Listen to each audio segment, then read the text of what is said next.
Stop the line. Go the line. Ay, tumawid si kuya. Let's go. Go na.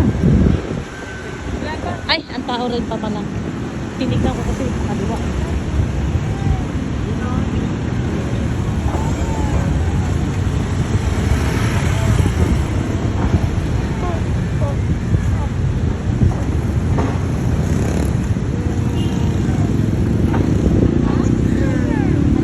Okay.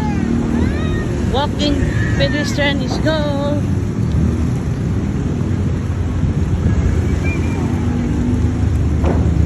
Yan yung dalawa kong anak na kasama ko mag-jogging. Mga bidyon! Sumigaw na. Wag mo akong bidyon! Bidyohi ko! Bidyohi ko! Pero pinakataas. Pauwi na kami guys. Naka 3.5 rounds na kami. Si Jason naka 10 rounds. Pero at least pinawisan ako ng husto guys. Mula ng ulo hanggang paa. Ayan. So, nag-ano na kami, nag-mellow down na kami. Walking na lang.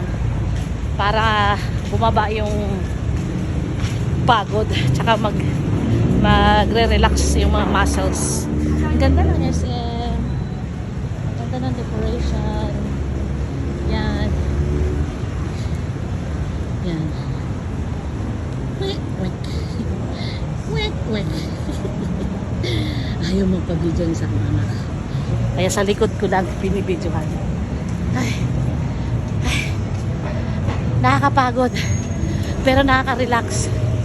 Sobra pag nag-release ka ng maraming pawis. Ang sarap. Mamaya nito, ang sarap ng tulog ko. Laptop block.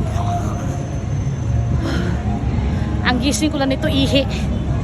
Ay. Ayan, tatawid naman kami ng isang pedestrian.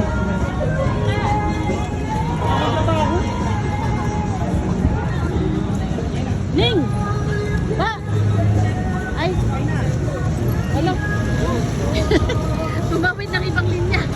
Ay! O, balik ka na.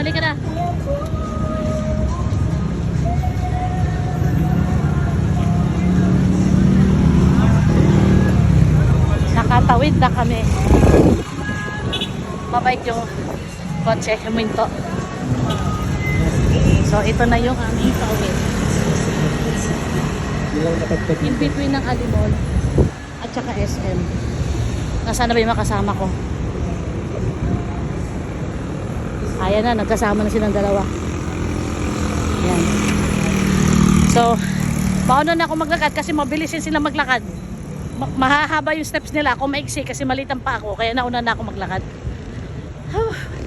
So, another day, another night of jogging.